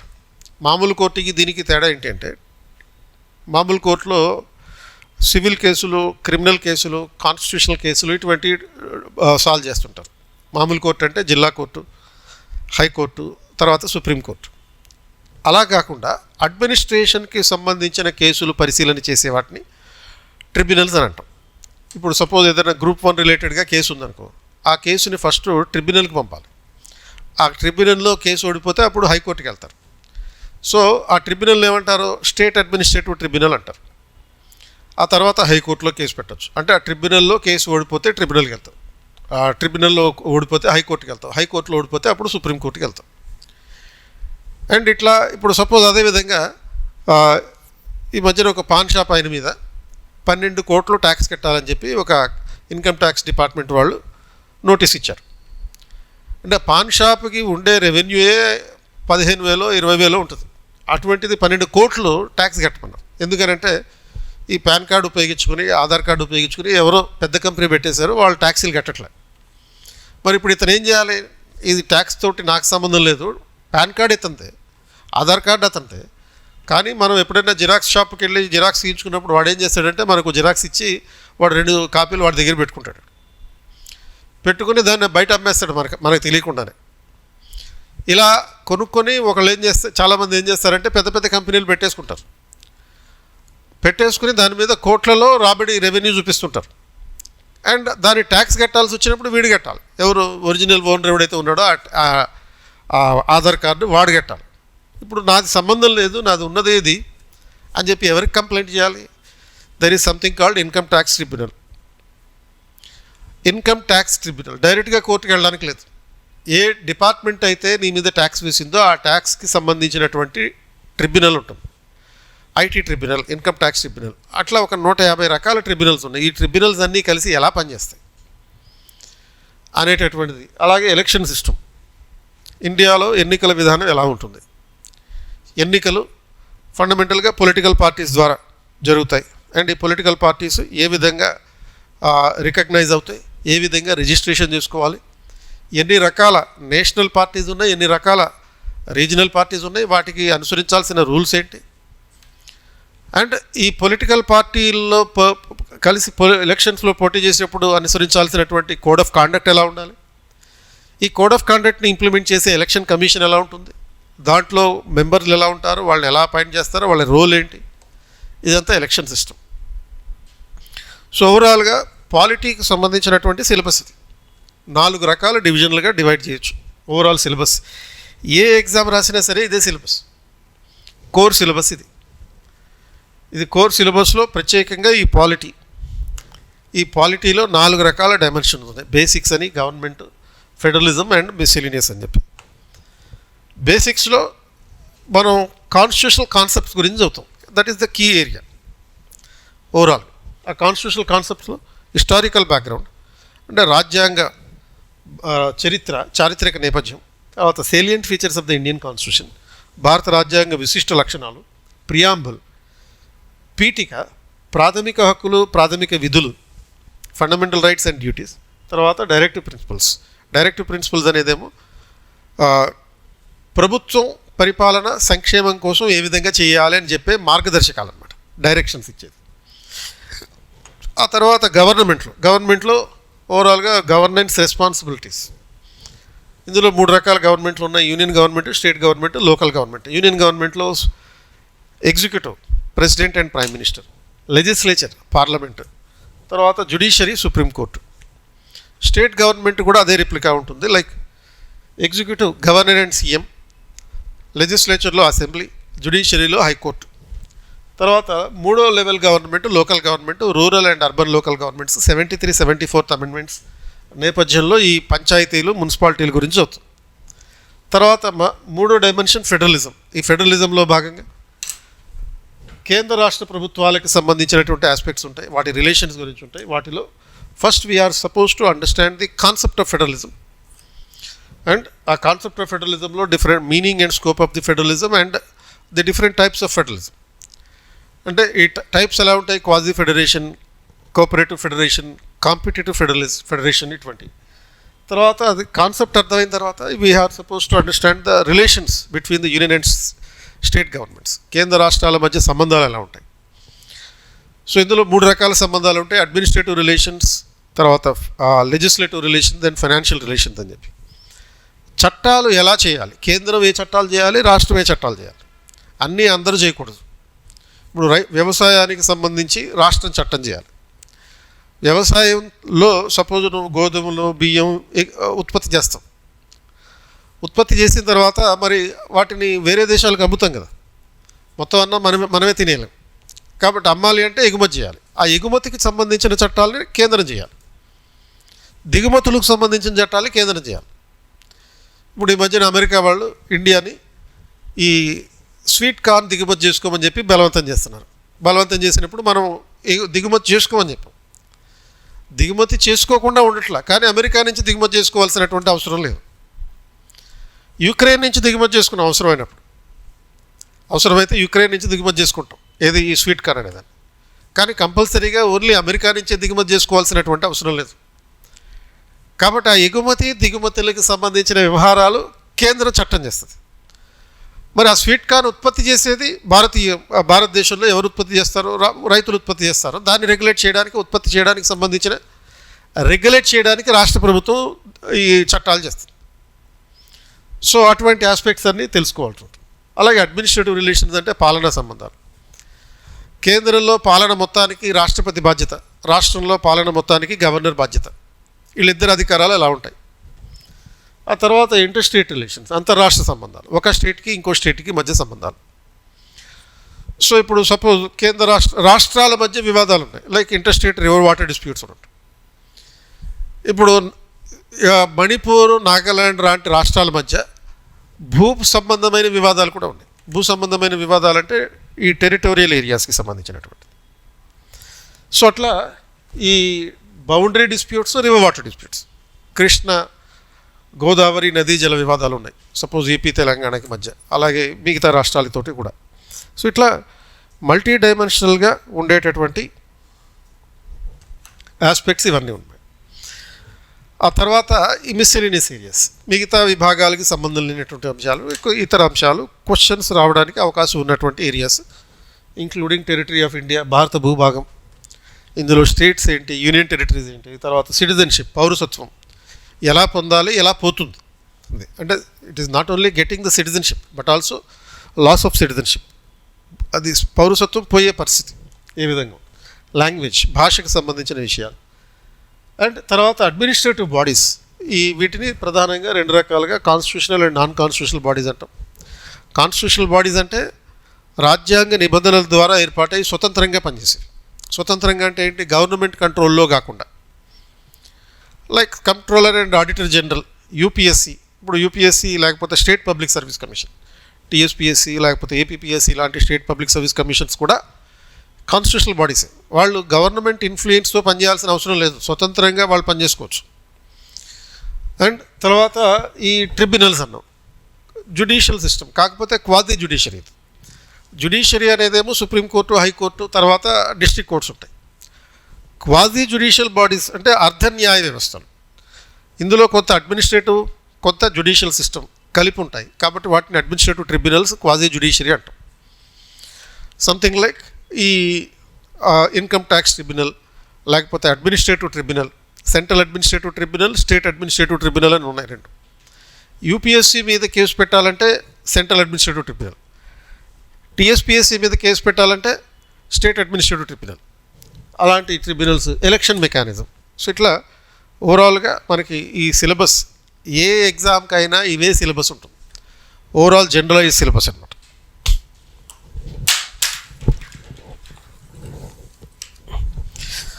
అండ్ తర్వాత మరి ఈ పాలిటీ చదివేటటువంటి విధానం ఎలా? So strategy to understand. ఇప్పుడు సపోజ్ దీంట్లో ఫస్ట్ బుక్స్, ఏ బుక్స్ చదవాలి? దీంట్లో కొన్ని రిఫరెన్స్ బుక్స్ ఉంటాయి, రిఫరెన్స్ పర్పస్ మీద, అంటే హై స్టాండర్డ్ ఉంటుంది. ఈ హై స్టాండర్డ్ బుక్స్ ఏంటంటే ఇంట్రడక్షన్ టు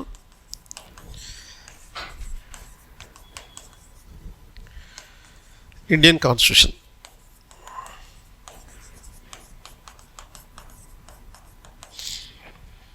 డిడి బస్సు. ఇది స్టార్ట్ చేసేటప్పుడు చదవకూడదు, చివరిలో చదవాల్సిన పుస్తకాలు. రిఫరెన్స్ పుస్తకాలు అంటే మనకి బేసిక్స్ అన్నీ వచ్చిన తర్వాత చదవాల్సినవి. ఈ ఇంట్రడక్షన్ టు ఇండియన్ కాన్స్టిట్యూషన్ కన్నా ముందు ఫస్ట్ మీరు చదవాల్సిందే our constitution, Subhash Kashyap.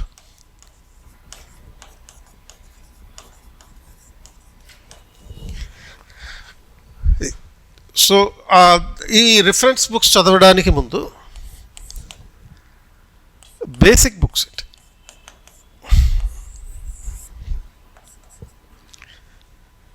NCERT, 11th and NCERT 12th. చాలామంది 12th చదవరు, ఓన్లీ 11th చదువుతారు. 11th ఏంటి అంటే డైరెక్ట్గా మన సిలబస్కి రిలేటెడ్గా ఉండే అంశాలు ఉంటాయి. ఇండియన్ కాన్స్టిట్యూషన్ ఎట్ వర్క్ అని ఉంటుంది. ఇండియన్ కాన్స్టిట్యూషన్ ఎట్ వర్క్ కాబట్టి అంటే భారత రాజ్యాంగం పనితీరు ఎలా ఉంటుంది అనేది. సో భారత రాజ్యాంగం పనితీరు అనే దానికి సంబంధించిన direct syllabus relevant. NCERT 12th ఎందుకు చదవాలంటే బేసిక్ కాన్సెప్ట్స్ కోసం. అసలు రాజ్యాంగం అంటే ఏంటి, రైట్స్ అంటే ఏంటి, జస్టిస్ అంటే ఏంటి, ఈక్వాలిటీ అంటే ఏంటి, లిబర్టీ అంటే ఏంటి, ఈ కాన్సెప్ట్స్ ఉంటాయి కదా. పవర్ అంటే ఏంటి, ఎందుకంటే ఓవరాల్గా పాలిటిక్స్ అర్థం కావాలంటే, ఆ తర్వాత రాజ్యాంగం అర్థం కావాలంటే ఈ కాన్సెప్ట్స్ యొక్క విధానాలు ఏంటో తెలుసుండాలి. ఇప్పుడు సపోజ్ చాలామందికి ఉండే ఒక డౌట్ ఏంటంటే, మనకి అంటరానితనం నిషేధించబడింది, ఆర్టికల్ 17 గురించి అందరికీ తెలుసు. అంటరానితనం నిషేధించబడిందనే విషయం తెలుసు, కానీ వాళ్ళకి మనసులో ఉన్న ఒక డౌట్ ఏంటి అంటే, నిషేధించి ఆల్మోస్ట్ 80 సంవత్సరాలు అవుతుంది, 70 సంవత్సరాలు అవుతుంది, అయినా కానీ మా ఊర్లో ఇంకా అంటరానితనం పాటిస్తూనే ఉన్నారు కదా, మరి దాని పరిస్థితి ఏంటి? అది అర్థం కాదు చాలా. స్త్రీ పురుషులు సమానమే అంటున్నారు, కానీ ఇంట్లో చూస్తేనేమో ఫాదర్ సుపీరియర్ ఉంటాడు, మదర్ ఏమో ఇన్ఫీరియర్ ఉంటుంటుంది. ఈ పరిస్థితి అర్థం కాదు కొంతమందికి. సో మరి ఈ రాజ్యాంగం యాక్చువల్గా ఈ రకంగా పనిచేయడానికి థియరీ ఒక రకంగా చెప్తున్నారు, ప్రాక్టికల్గా చూస్తేనేమో ఇంకో రకంగా పరిస్థితి ఉంటుంది. ఈ ప్రాక్టికాలిటీ అర్థం కావాలంటే ఆ కాన్సెప్చువల్ క్లారిటీ రావాలి. అందరూ సమానమే అంటున్నారు, మరి కొంతమందికి రిజర్వేషన్ ఇచ్చి స్పెషల్ చేస్తున్నారు. మరి ఇదేంటిది? అందరూ సమానమే అంటున్నారు, కొంతమందిని విఐపి స్టేటస్ ఇచ్చేస్తున్నారు, సుపీరియర్గా చూపిస్తున్నారు. మరి ఇదేంటిది? ఇలాంటి డైమెన్షన్ అర్థం కావాలంటే ఈ 12th క్లాస్ బుక్ చదవాలి. ఈ 12th క్లాస్ బుక్లో ఉన్నటువంటి కాన్సెప్చువల్ క్లారిటీ వస్తుంది అనమాట. ఇప్పుడు జనరల్గా అనుకుంటాం, ఫేస్బుక్లో ఎవడో పోస్టింగ్ పెడతాడు, ఆ పోస్ట్లో ఏముంటుందంటే 2 ఫోటోలు ఉంటాయి. ఒక ఫోటోలో ఏమో వెలిగిపోతున్నటువంటి అమెరికన్ సంబంధించినటువంటి ఒక ఫోటో, నైట్ పూట బాగా మంచిగా ఫోటోలు తీసి వెలిగిపోతున్నట్టుగా చూపిస్తాడు. ఇంకోవైపు ఏమో ముంబైలో ఉండేటటువంటి మాస్ ఏరియాస్ని చూపిస్తూ ఇంకో ఫోటో, పగటిపూట సంబంధించిన ఫోటో పెడతాడు. అమెరికా ఇలా అభివృద్ధి చెందడానికి కారణం, భారతదేశం ఇలా వెనకబడి ఉండిపోవడానికి కారణం రిజర్వేషన్లే. అక్కడ రిజర్వేషన్ లేవు, ఇక్కడ రిజర్వేషన్లు ఉన్నాయి, కాబట్టి భారతదేశం వెనకబడిపోయిందని అంటాడు. కానీ ఇది తెలిసి తెలియని వ్యవహారాలు అన్నమాట ఇటువంటి పోస్టింగ్లు అనేది. అది చూసి మనకు కూడా భలే అనిపిస్తుంది, నచ్చుతుంది, దాన్ని లైక్ కొడుతుంది. కానీ రియాలిటీ అది కాదు. రిజర్వేషన్లు అనేవి అన్ని దేశాల్లోనూ ఉన్నాయి, అమెరికాలోనూ ఉన్నాయి, ఇండియాలో ఉన్నట్టుగానే. రిజర్వేషన్ అనే కాన్సెప్ట్ లేకుండా ఏ దేశం లేదు ఆధునిక రాజ్యంలో. కాకపోతే దానికి ఒక్కో దేశంలో ఒక్కో పేరు అంతే. పాజిటివ్ డిస్క్రిమినేషన్ అని చెప్పి అమెరికాలో అంటారు, అఫర్మేటివ్ యాక్షన్ అని చెప్పి బ్రిటన్లో అంటారు. అఫర్మేటివ్ యాక్షన్ అంతే, అంటే మీనింగ్ ఏంటి? రిజర్వేషన్ కాన్సెప్టే. రిప్రజెంటేటివ్ బ్యూరోక్రసీ అని చెప్పి ఫ్రాన్స్లో అంటారు. అంటే ఈ అపథీట్ పాలసీస్ అని చెప్పి సౌత్ ఆఫ్రికాలో ఉంటాయి. వాటిని వ్యతిరేకించే విధంగా కొన్ని రిజర్వేషన్ పాలసీస్ ఉంటాయి. రిజర్వేషన్ విధానాలు లేకుండా ప్రపంచంలో ఏ దేశం లేదు. అమెరికాలో బ్లాక్స్కి, తర్వాత రెడ్ ఇండియన్స్కి, మహిళలకి ఉన్నటువంటి పాజిటివ్ డిస్క్రిమినేషన్, అఫర్మేటివ్ యాక్షన్, ఆ రిజర్వేషన్ పాలసీ, ప్రత్యేక రక్షణ ఇండియాలో ఉన్నట్టుగానే. సో ఇటువంటి క్లారిటీ కోసం మనం ఈ 12th క్లాస్ బుక్ చదవాలి, ఆ బేసిక్స్ తెలియడం కోసం. తర్వాత ఈ కాంపిటేటివ్ బుక్స్,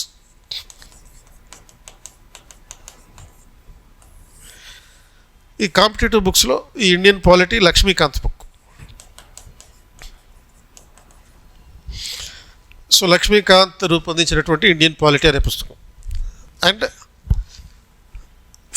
దీనికి సీక్వెన్స్ ఎలా ఉండాలంటే, ఫస్ట్ యాక్చువల్గా ఇది చదవండి, ఆ తర్వాత ఇది, అండ్ ఆ తర్వాత ఇది, అండ్ ఇదేమో 4th, అండ్ ఇది 5th. ఈ పద్ధతిలో చదువు. అంటే most standard book for Indian polity, most standard అంటే ఆ 5th నెంబర్లో ఉన్నది, introduction to Indian constitution by DD Basu. దానికన్నా కొంచెం తక్కువ రేట్ ఇవ్వాలనుకుంటే, అంటే 5 out of 5 ఇవ్వాలంటే డిడి బసు, 4 out of 5 ఇవ్వాలనుకుంటే our constitution by Subhash Kashyap. ఇవి స్టాండర్డ్ అంటే రిఫరెన్సెస్ అన్నమాట ఇవి. అండ్ మనకి బాగా అర్థం కావాలి, కాన్సెప్ట్ బాగా అర్థం కావాలి అన్నప్పుడు ఫస్ట్ మీరు ఎన్సీఆర్టీ 12th చదవాలి, ఆ తర్వాత 11th చదివితే ఇండియన్ కాన్స్టిట్యూషన్ గురించి, దాని ప్రాక్టికాలిటీ గురించి అర్థమవుతుంది. అండ్ ఆ తర్వాత లక్ష్మీకాంత్. అంటే ఫస్ట్ ఈ సీక్వెన్స్లో మాత్రమే చదవాలి. మీరు డైరెక్ట్గా మోస్ట్ స్టాండర్డ్ అని చెప్పి డిడి బస్సుకి వెళ్ళిపోకూడదు. డిడి బస్సు ప్రాపర్గా అర్థం కావాలంటే ఆ డిడి బస్సు అనే పుస్తకాన్ని, అంటే introduction to the Indian constitution అనే పుస్తకాన్ని కనీసం ఒక 10 సార్లు చదివితే కానీ దాంట్లో ఫిలాసఫీ అర్థం కాదు మనకి, అందులో ఉన్నటువంటి లాంగ్వేజ్ ఇటువంటి అన్నీ అర్థం కాదు. కాబట్టి డిడి బస్సు చివరిలో పెట్టుకోవాలి. So first 12th class book, తర్వాత 11th class Indian constitution at work, ఆ తర్వాత లక్ష్మీకాంత్, అండ్ తర్వాత రిఫరెన్స్ పుస్తకాలు. అది మరి తెలుగు మీడియంలో ఏం చేయాలి? సో తెలుగు మీడియం బుక్స్ ఏమున్నాయి? సో తెలుగు మీడియంకి తెలుగు అకాడమీ పుస్తకం, తెలుగు అకాడమీలో 2 ఉన్నాయి. ఆ 2 చదవండి. అంటే అసలు మీకు పాలిటీ మీద ఏమాత్రం అవగాహన లేదనుకోండి, మీరు ఎన్సీఆర్టీ చెప్పినట్టుగా ఇంటర్మీడియట్ 11th and 12th సంబంధించినటువంటి 2 పుస్తకాలు, పొలిటికల్ సైన్స్ పుస్తకాలు ఉంటాయి. సివిక్స్ బుక్స్ అంటారు వీటిని, సివిక్స్ ఆర్ పొలిటికల్ సైన్స్ అని అంటారు. అంటే ఒరిజినల్గా సివిక్స్ అనేవారు, ఈ మధ్యన పొలిటికల్ సైన్స్ అంటున్నారు. 11th అంటే ఇంటర్ ఫస్ట్ ఇయర్లో పొలిటికల్ కాన్సెప్ట్స్ ఉంటాయి. ఏదైతే ఎన్సీఆర్టీలో 12th క్లాస్లో ఉన్నాయో ఇక్కడ 11th క్లాస్లో ఉంటాయి తెలుగు అకాడమీ పుస్తకాలు. ఈ పుస్తకాలు ఇంగ్లీష్లో కూడా ఉంటాయి రిఫరెన్సెస్. కాకపోతే ఎన్సీఆర్టీ పుస్తకాలు చదివితే చాలు, ఇంగ్లీష్ మీడియం చదివేవాళ్ళు. 12th క్లాస్లో ఇండియన్ కాన్స్టిట్యూషన్కి సంబంధించిన అంశాలు ఉంటాయి, అంటే భారత రాజ్యాంగం బేసిక్స్ ఉంటాయి అన్నమాట. ఆ తర్వాత degree second year, degree second ఇయర్కి సంబంధించినటువంటి పొలిటికల్ సైన్స్ బుక్. పొలిటికల్ సైన్స్లో భారత రాజకీయాలు మరియు ప్రభుత్వం అని ఉంటుంది.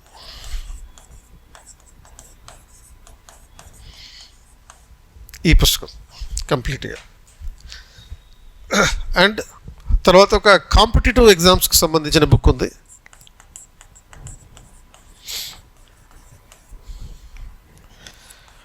పోటీ పరీక్షల కోసం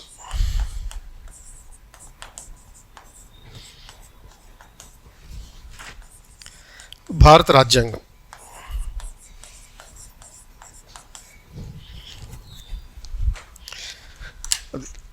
సో ఈ పుస్తకాలు చదివితే, అంటే బేసిక్స్ నుంచి మీకు పాలిటీ మీద అవగాహన రావాలి అనుకుంటే ఇంటర్మీడియట్తో స్టార్ట్ చేయండి. ఎంతో కొంత ఐడియా ఉంది దీని మీద అనుకుంటే డైరెక్ట్గా డిగ్రీ సెకండ్ ఇయర్లో ఉన్నటువంటి ఈ పుస్తకంతో స్టార్ట్ చేసుకుంటే చాలు.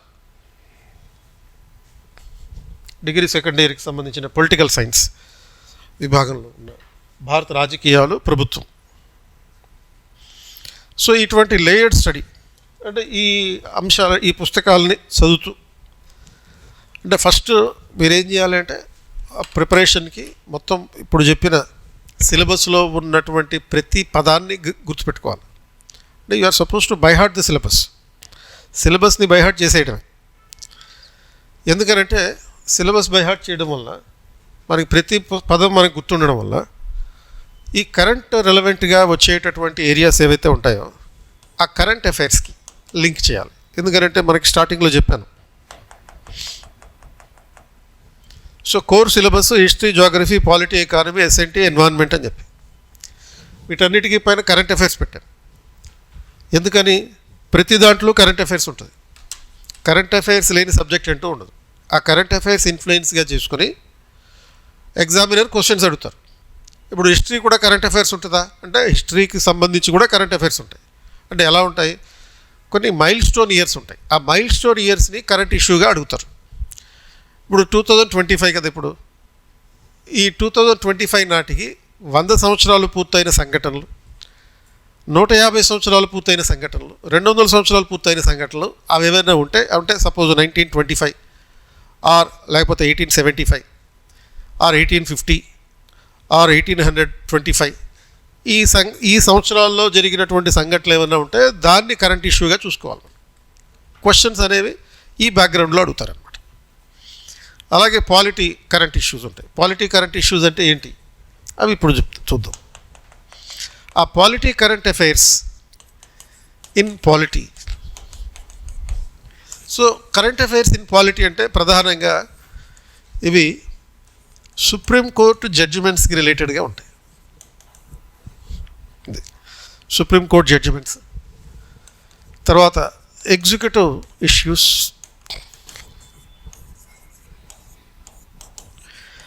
ఎగ్జిక్యూటివ్ కాంట్రవర్సీస్ ఆర్ లెజిస్లేటివ్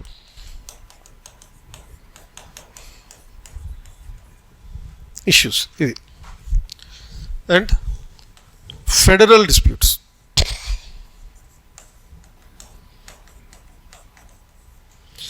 ఇవి ఏ సంవత్సరంలో అయితే మీరు ఎగ్జామ్ రాస్తారు ఆ సంవత్సరానికి సంబంధించిన 1 ఇయర్కి ముందు సంబంధించినటువంటి ఆస్పెక్ట్స్ అన్నీ కరెంట్ అఫైర్స్ అవుతాయి.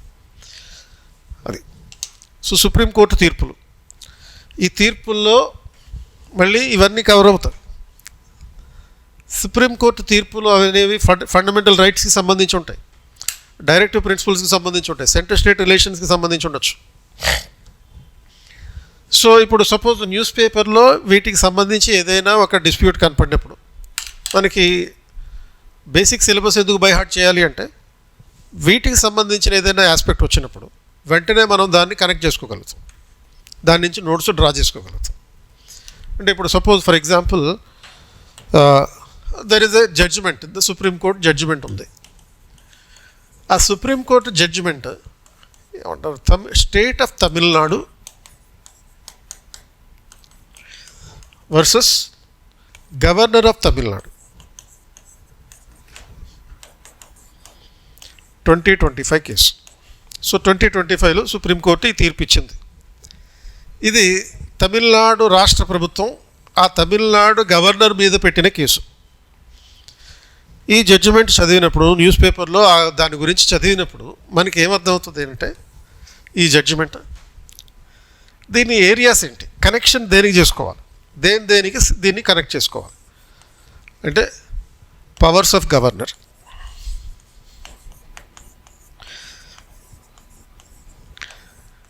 అలాగే పవర్స్ ఆఫ్ ప్రెసిడెంట్, ఆ రాష్ట్రపతి అధికారాలకి సంబంధించినటువంటి విషయాలు కూడా దీంట్లో టచ్ చేశారు. Rights of states in federation, సమాఖ్యలో రాష్ట్రాల హక్కుల గురించి, అలాగే domination of union over the states,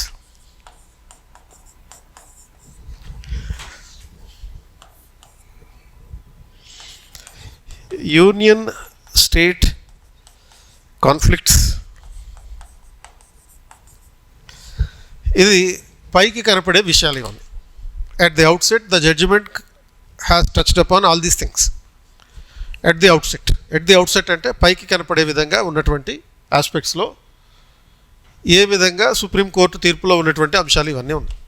and ఇన్హరెంట్గా ఉన్నటువంటి మరొక ఆస్పెక్ట్ ఏంటంటే ఇది జ్యుడిషియల్ ఓవరార్చ్ సంబంధించినటువంటి ఆస్పెక్ట్. అంటే న్యాయశాఖ అతి క్రియాశీలత అని అంటుంది తెలుగులో. జ్యుడిషియల్ ఓవరార్చ్కి సంబంధించిన కేసు ఇది. అంటే ఇన్ని రకాలుగా ఒక జడ్జిమెంట్లో ఉన్నటువంటి అంశాలని మనం వాడుకోవచ్చు డిఫరెంట్ ఏరియాస్లో. ఏ రకంగా ఉపయోగించడం జరుగుతుంది అనేది మనం క్లాస్లో చెప్తాను. అంటే ప్రధానంగా state of Tamil Nadu versus governor of Tamil Nadu case అని అంటే ఏంటిది, తమిళనాడు ప్రభుత్వం కొన్ని బిల్లుల్ని రూపొందించి గవర్నర్ ఆమోదం కోసం పంపిస్తే గవర్నర్ దాని మీద అప్రూవల్ ఇవ్వలేదు, చాలా డిలే చేస్తున్నాడు. ఇలా డిలే చేయడం వల్ల రాష్ట్ర పరిపాలన కుంటుపడుతుంది అని చెప్పి తమిళనాడు ప్రభుత్వం గవర్నర్కి వ్యతిరేకంగా సుప్రీంకోర్టులో కేసు పెట్టారు. కేసు పెడితే సుప్రీంకోర్టు ఇచ్చిన జడ్జిమెంట్ ఏంటంటే 3 నెలల్లోగా మీరు దీన్ని అప్రూవ్ చేయాలి, అప్రూవ్ చేయకపోతే దాన్ని అప్రూవ్ చేసినట్టే లెక్క అని చెప్పి దాన్ని న్యాచురల్గానే అప్రూవ్ చేయించేశారు. అండ్ దాని నుంచి రైజ్ అయినటువంటి ఇష్యూస్ ఇవన్నీ అనమాట. అంటే ఈ జడ్జిమెంట్లో సుప్రీంకోర్టు దేని గురించి డిస్కస్ చేసింది అంటే గవర్నర్ అధికారాలేంటి, రాష్ట్ర బిల్లుల మీద ప్రెసిడెంట్ అధికారాలేంటి, రాష్ట్రాల యొక్క హక్కులేంటి, కేంద్రం రాష్ట్రాల మీద ఏ విధంగా డామినేషన్ చేస్తూ ఉంటుంది, అండ్ కేంద్ర రాష్ట్ర సంబంధాల్లో అనేక రకాల వివాదాలు ఉంటాయి. ఆ వివాదాల్లో ఒక రకమైనటువంటి వివాదం ఈ బిల్లులకు సంబంధించినటువంటి అంశాలు. ఇవి పైకి కనపడే ఆస్పెక్ట్స్ అయితే, పైకి కనపడకుండా దీని వెనకాల ఉన్నటువంటి ఆస్పెక్ట్ ఇంకొకటి ఏంటంటే జ్యుడిషియల్ ఓవర్ యాక్టివిజం. అంటే న్యాయశాఖ తన పరిధిని దాటి ఎక్కువ వ్యవహరించింది. ఇప్పుడు గవర్నర్ 3 నెలల్లోగా బిల్లును ఆమోదించమన్నారు, ఓకే. ఒక స్టేట్ బిల్లు కనుక గవర్నర్ రాష్ట్రపతి ఆమోదం కోసం పంపితే రాష్ట్రపతి ఒక 1 మంత్లోగా దాన్ని లేకపోతే 3 నెలల్లోగా అప్రూవ్ చేయమని చెప్తున్నారు. మరి సుప్రీంకోర్టు జడ్జిలను అపాయింట్ చేసేది ఎవరు? రాష్ట్రపతి. అప్పుడు బాస్ ఎవరు? ఎంప్లాయ్ ఎవరు? రాష్ట్రపతి బాస్, సుప్రీంకోర్టు జడ్జిలు రాష్ట్రపతి దగ్గర ఉద్యోగులు. అంటే ఈ సబార్డినేట్స్ బాస్కి ఏం పని చేయాలో చెప్తున్నారు. ఎలా పనిచేయాలో చెప్తున్నారు. ఇది ఒక రాజ్యాంగ సంక్షోభం. ఈ రాజ్యాంగ సంక్షోభాన్ని ఏ విధంగా అధిగమించాలి అని ఈ జడ్జిమెంట్ తర్వాత, ఆఫ్టర్ జడ్జిమెంట్, ఆఫ్టర్ మాత్ ఇంప్లికేషన్, ఆర్టికల్ 143, ఆఫ్టర్ మాత్ ఇంప్లికేషన్స్ అండర్ ఆర్టికల్ 143 అంటే ఈ ఆర్టికల్ 143 ద్వారా సుప్రీంకోర్టు, రాష్ట్రపతి సుప్రీంకోర్టు యొక్క సలహా కోరడం జరిగింది. ఈ రకమైనటువంటి జడ్జిమెంట్ రైటారాంగ, దీనికి సంబంధించిన అనంతర ప్రభావాలు అన్నమాట. సో ఇటువంటి ఆస్పెక్ట్స్ అన్నీ అంటే ఒకటే judgement, areas multiple.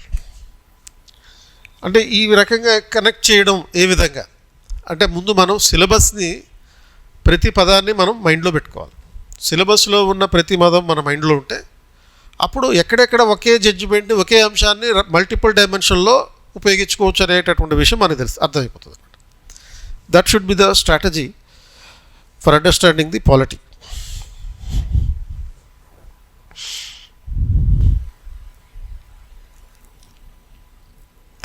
So next economy class ఉంటుంది.